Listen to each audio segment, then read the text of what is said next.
Jeremy Greer. And I'm Gary Butterfield. And this is Days of Future Cast, Gary versus Jeremy edition. And we are continuing our journey through Avengers versus X-Men. We still got to build it up, though. So we're going to take a brief detour. Not there yet. Into Avengers number 24.1. We've mentioned this in the last couple of issues, but it's really hard. Like the Marvel Unlimited doesn't show this one correctly. So like if you're looking for Avengers written by Brian Bendis and you're looking for Vision on the cover for this one. And really, this isn't, I think, a direct tie-in so much as a setup to like where's Wanda and what's been going on with her for a little while. We have not seen her after the events of Decimation, where she literally decimated the entire mutant population down to about 200 people and changed reality, and then jetted, which were kind of similar to WandaVision, the TV show, which is neat. Yeah. Which is part of the reason why I wanted to read this. And presumably, even if Scarlet Witch is not a big part of the crossover, she's a big part of the impetus for the crossover. Like, Hope would not have significance if Wanda hadn't done the No More Mutants thing. So her coming back is important. And then also just in the role of the Avengers, who is one half this crossover, the Vision is back. The Vision's been gone for a while. This is kind of a sequel and has direct art lifted from the incredibly messy and not very good event, Avengers Disassembled. Yes. Also by Brian Bendis. Did you ever read that? I don't think so. I don't remember it offhand. Like, I don't remember Vision getting torn in two by She-Hulk, which I think would be a pretty important thing to remember. So here's the thing is, like, yes, that would be important. The way that comic is drawn and made, everything is just happening all the time, and characters are often just standing around being like, what's going on? It's really easy to miss anything. Oh, interesting. In that comic. Like, it's pretty bad. It's not how like Francis Yu. I don't know if I'm Francis Lanil Yu. I don't know if I'm getting that right. Did the art for it, and the art is really sketchy and scratchy, which we see some of that in this issue. And it's just, the arc is called Chaos, and it's supposed to be like chaos magic happening, but it just means that all the time things are flying in from off panel and exploding. Like it's a bad comic. Yes. Even if it did set up House of M, which I kind of like. Yeah, it's a pretty rotten comic. I do like this is our first Bendis comic on the podcast. Yeah, which is going to be kind of fun. Yeah, weirdly enough. Yeah. And I do like the art. I'm not familiar with Peterson very much at all. I don't know if you have any history. I don't even know his first name. Yeah, you saw me. You saw me hedge that bet. Yeah, I like it too. I like the art in this. And this is, I know Bendis's Avengers got a lot of criticism when it came out for being kind of slow, and because he's not great at team books. Like, he kind of writes people the same a lot of the time. But I think this is decent. And Bendis is somebody who I also share people's frustrations with. I think he's written some really bad comics, but I think he's written some good comics as well. Like I'm mixed on Bendis. And it's cool to talk about him on this show just because he's such a huge like architect for the Marvel universe for a certain era, and we haven't talked about him yet. Yep. Huge. Yeah. The big thing I remember from him is that I went to PSU, and he lives in Portland, Brian Bendis, and he taught a class there on making comics. And I was like, cool, that would be a fun class to take, like just as an elective. So I looked into it, and he was only accepting like 10 students, and you had to write like a personal essay to him.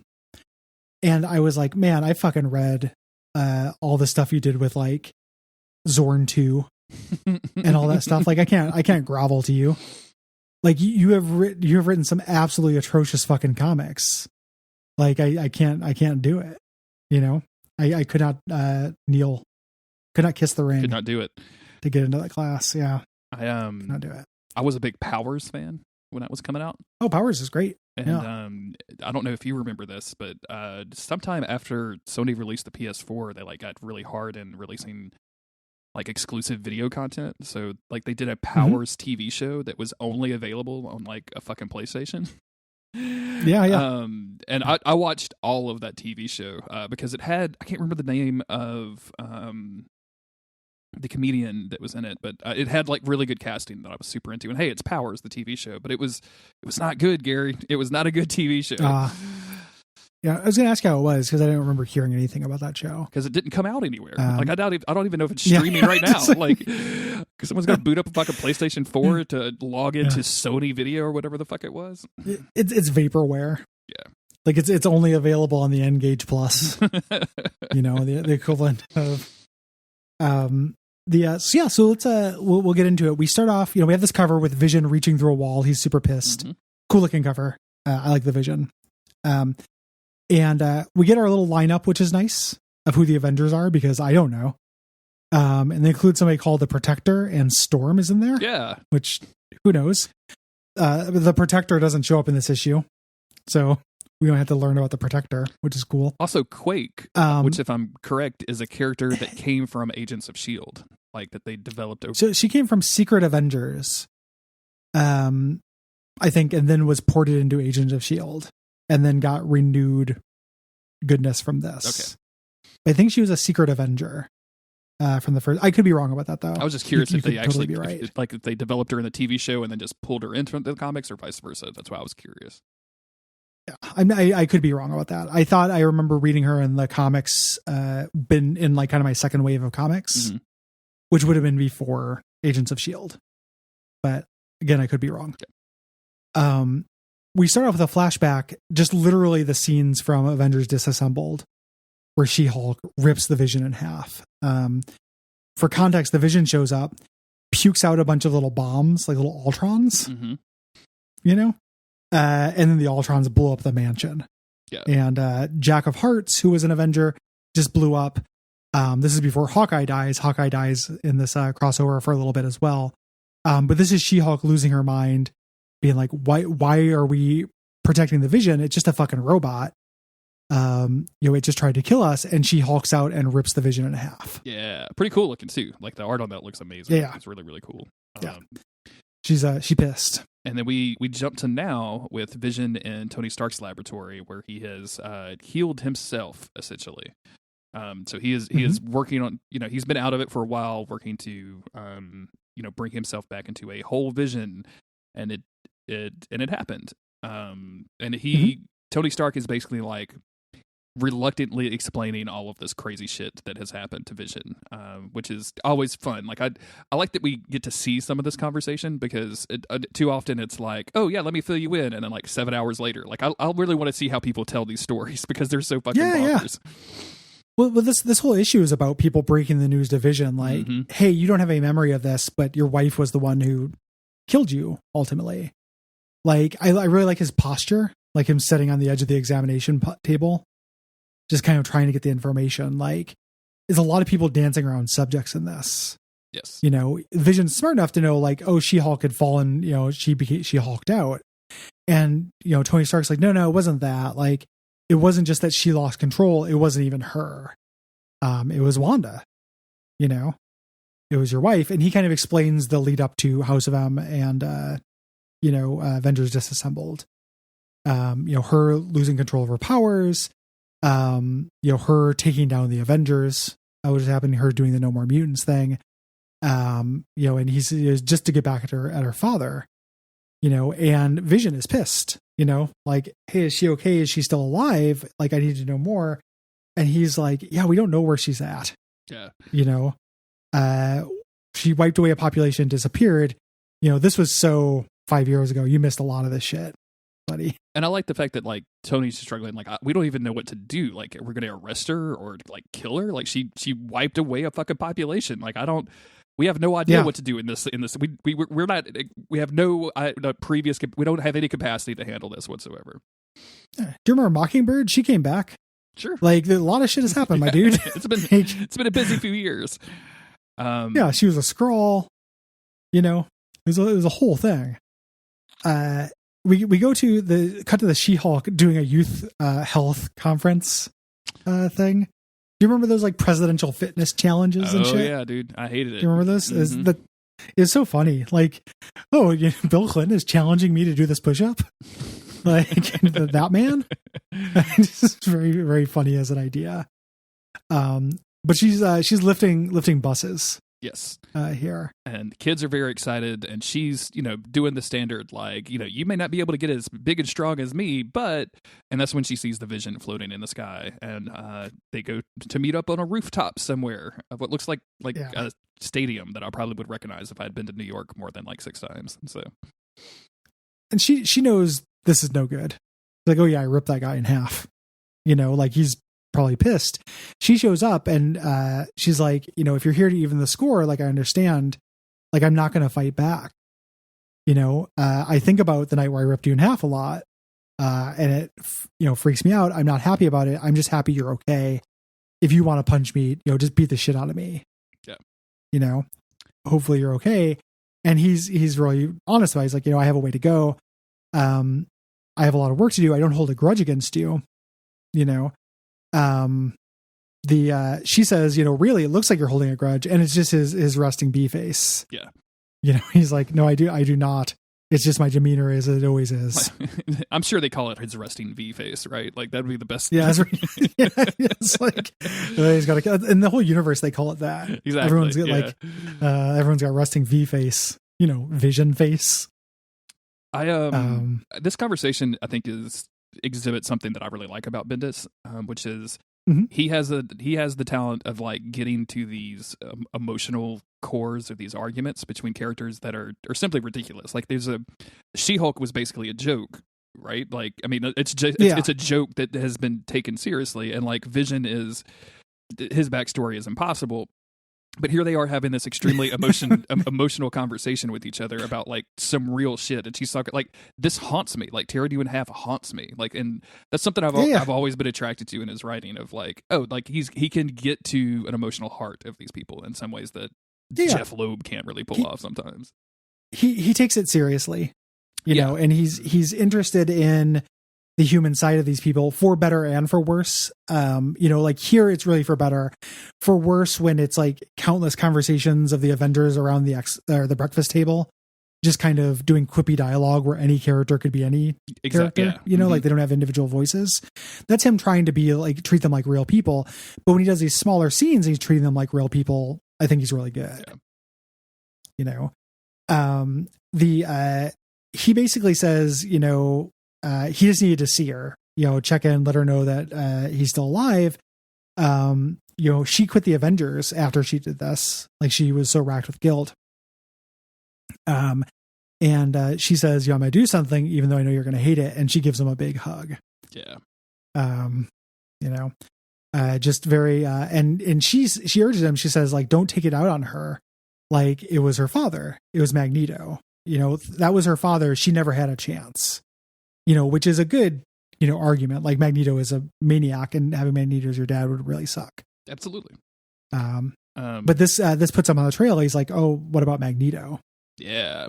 And we swoop over to Utopia, where bald Colossus, finally, we get some bald people in media, Gary. I'm so excited about this. I gotta know how this happened. What was... Because I thought his hair was metal. No, like, man. Like, it's not a vampire situation. Like, he can just cut his hair. Like, does it go back when he turns into a metal guy? I don't think. I mean, like, send us an email, everybody, if I'm wrong. But, like, I think he can just shave his head, right? I don't know. Maybe when he's in human form, and then when he metals up, he goes into Mr. Clean mode. Or maybe they need to differentiate him from Cable. I don't think it's a real good look. He also looks 1,000 years old. Yes, with this artist. Everybody kind of looks super old in this issue. Like even Vision looks like he's got a lot more moving parts in his face than I would expect. So yeah, lots of lines. Mm-hmm. This is a training situation. Cyclops and Emma Frost are watching Hope train. And Cyclops is well characterized here, being terse, like I am going easy on you, basically, at a standstill, and Magneto is watching, and then Vision rolls up and goes, "Hello, father," which as his father-in-law, which is, again, alpha move here. Yeah. Super condescending. And Magneto responds as you might expect Magneto to. It's like, I've never gave you permission to say that. And and Vision's like, well, by marriage. And he says, I don't remember being invited to your wedding. Like it's a real, like instantly hating your son-in-law type situation, which I find very funny. Yeah. They're super pissed, And Magneto is being really condescending, here. He's like, it's hard to tell with you, robot. He's like, that's not an adequate description of who I am. And he just dodges in, like, my daughter sent you to the scrap heap, and Vision basically cuts the chase. Like, I would like to talk to her, tell me where she is. he won't do it. And then Vision calls him out. Like, how do you do it? Like, after you've done everything you've done, you've ruined your children's lives. How do you not kill yourself? Which is a mean thing to say, but also Magneto's done a lot of horrible shit. Yeah. And Vision's pissed. Like he's on the muscle right now. And, Magneto keeps saying like, is like, do not threaten me. And all Vision keeps doing is repeating, where is she? Where is she? Where is she? And that pushes Magneto into threatening mode where he's like, I could tear you apart. And Vision just reaches in and is like, I can pull out your heart. Like you may be able to pull me apart, but not without pulling out your own heart at the same time. Of course, the other X-Men see this and they're like, nope, we're not getting involved. This seems like it's fine. Yeah.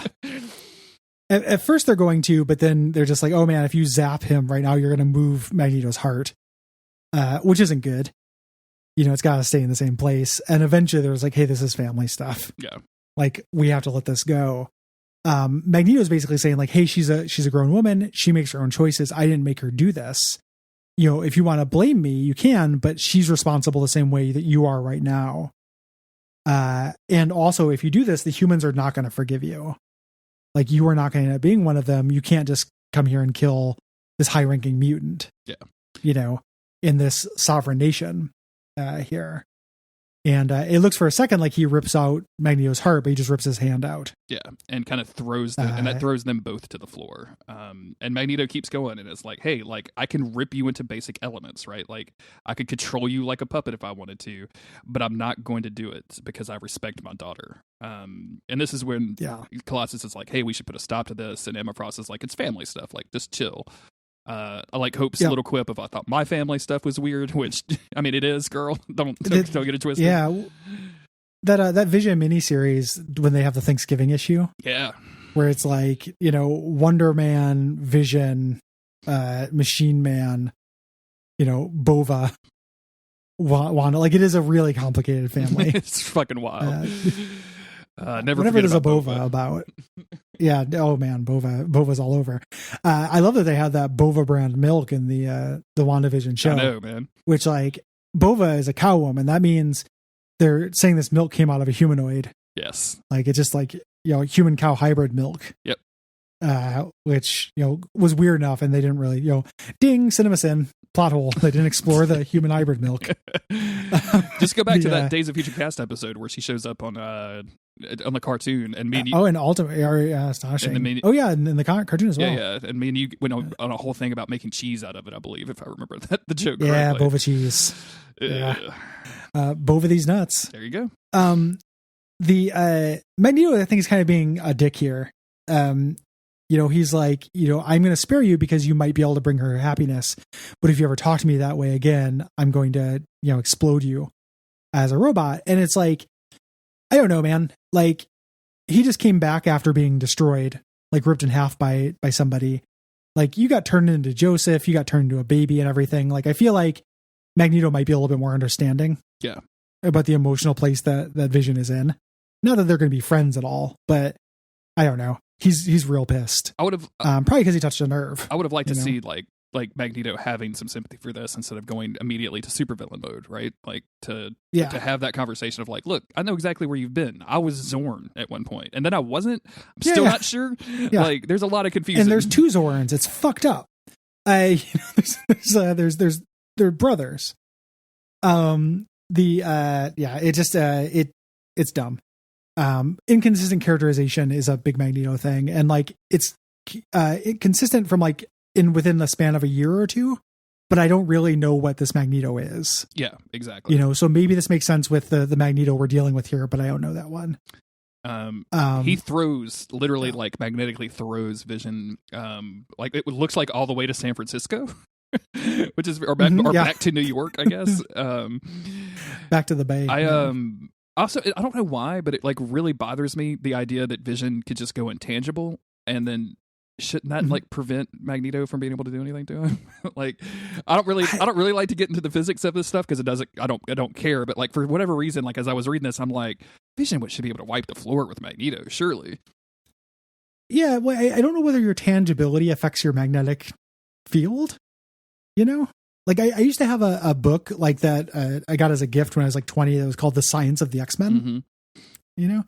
And all of the chapters would be like, how could this power work? And every single one of them was like, it couldn't. But if you opened up a black hole to a universe where physics were different, it could. There you go. That's always the answer. Yeah. So presumably he's opening up a black hole to where the physics are different. And even if you're intangible, the magnets still work. But since we don't have intangible objects, who fucking knows? Who fucking knows? We can't measure something that doesn't exist, right? So, we cut over to the Avengers mansion where they're doing a protest about this because the Avengers have integrated with mutants, and that's what I'm getting the gist of this. Like, some of the signs don't make a lot of sense, but one of them does say mutants go home. I love the one that says, "What have you done for me lately?" I don't know. Yeah. I don't know if that's a reference to that Eddie Murphy skit or that Eddie Murphy bit in one of the Raw things, but that "What have you done for me lately, Eddie?" That bit just cracked. It's one of the ones I just always think about. So. It's a very funny thing, the idea of humanity in this world being like this, because they not too long ago they stopped a secret invasion. Like, they're doing a lot of stuff and just being like, it's been 9 months since the Avengers saved the world. Time to protest them. There's no threats or anything. I'm just pissed. George Soros is really getting his money worth out of these guys, huh? I can't come unless the Avengers, fight Ultron for me. And Legend, Hawkeye, the team, slutty boy summer Hawkeye, is here making out with Spider-Woman. Yep. The old Avengers Disassembled thing also had to do with him sleeping around with Jan. Okay. And being like exes with somebody else as well. Like he gets around the Avengers in the comics. And they're kind of casually talking about their relationship, and she's like, hey, we should go on an actual date at some point. And that's when Captain America shows up with way too many lines on his face, looking angry, asking, "Is he here yet?" And he's looking for the Vision. And then he's like, "Are you guys a thing now or whatever?" And Hawkeye just immediately says, "Yep," which of course pleases Spider-Woman. And then Vision is here. We don't have to worry about any of the interpersonal relationships anymore. Yeah. Cap is happy. We will have Cap commenting on how he likes the relationship. The important thing is they told Cap that he went to go pick a fight with Magneto. Yep. And Captain America is pissed. He's like, what were you thinking? Like, is this how it's going to be with you? You're just going to go off on your own and do this shit. Vision does the immediate dodge thing, which I think this is well observed, where he's just like, if it's in the best interest of the team for me to quit, I will step aside. Like the kind of, I will immediately quit the band. Mm-hmm. I will take my ball and go home with any criticism. But also, is well observed, I think. To double down on that, I will abide by your decision of I'm not going to quit unless you fire me kind of situation. And I think that's it's just petty. And I like that Vision can be petty sometimes. It makes me very happy. Yeah. Captain America says stop this. Listen, I know what you're going through. Vision cuts him off. I don't think you do. And he's like, well, do you think I don't know what it's like to be a man out of time?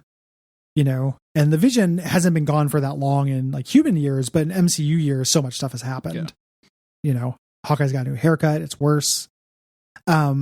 He basically says listen, you have to live in the future. People like us, when this happens, you can't look back because you've lost that. You need to look forward. Which is good advice. And we cut to him kind of comforting Vision in front of the statue of the Avengers. The original lineup. The original Avengers. Yep. No Vision here. But just kind of in the shadow of the Avengers, we're going to stand by you while you look forward. Yep. And that's really it to the issue. We're bringing back Vision. We're setting up a little bit of conflict with Magneto. I can imagine that having a tail. Absolutely. When we get into the actual, fight, get a grudge match or whatever, we'll be able to see who would actually win. Finally be able to tell if intangible things have magnetic pull when push comes to shove. And there's also just it's not brought up or directly referenced, but there's also the idea of the Avengers have a mutant problem. I'm going to fly over there and get in the mutant's face about it. It's kind of feels shitty. And I'm sure that's going to bubble up along some of these lines as well. So yeah, it's a public relations thing. I was reading a little bit of the Uncanny Avengers run after this, which is the Avengers run by Havoc, where it's the Unity Squad. The idea of we have to put on a public face that humans and mutants as superheroes are friends, and that's a cool comic. That's like very interesting. Mm-hmm. So the kind of bubbling of how this is the event that causes that. So it's kind of interesting to read these things in reverse order and see this context. And that's it for this issue. That's it. Next up is Avengers versus X-Men number 0. And just as a reminder to everybody that we're having difficulty, Marvel is having difficulty making sure that they can provide us with all of the issues of the comics that we need to read for this series. So if you're in the Marvel Unlimited and you don't see this one, it's there. It's just not in the ARC series playlist. So just go find it directly. Yeah. We appreciate you guys listening. Thanks for coming along with us on this relatively long journey of AVX. If you want to support the show, you can go to patreon.com/Duckfeed.tv. Doing so will get you episodes early of this podcast, episodes early of all of the podcast, I think, most of them anyway. A bunch of exclusive content, access to the Slack channel, and just the, knowledge that you're helping out some good folk, making some good content. Yeah, we're doing our best here, and we appreciate all the support. You can also tell your friends, and you can leave ratings or reviews. Both those things are very helpful. Specifically telling your friends, words of mouth is huge. So, if you have friends who like X-Men, have them give it a shot. Yeah. Have them get a listen. That would be cool. It would be cool. Yeah, I think that's about it. That's enough of this. Let's do something else. You. Yep. Yeah, we're pivoting. We're now going to cover Fall of the Mutants. We're going to do one issue from one crossover event at a time and see how insane we go. We're on shuffle play. They added a random pick on Marvel Unlimited, and we're just reading where it takes us. Which actually be a pretty fun idea for a podcast, but boy, what a nightmare. Yeah, just trying to keep all of the lore. Like, if you had one person that was had a really good memory and could remember everything about it, and the one person who couldn't, that would be really fun. Yeah. Anyway. Don't steal. Copyright. We'll be back in a couple of days, everybody. Bye.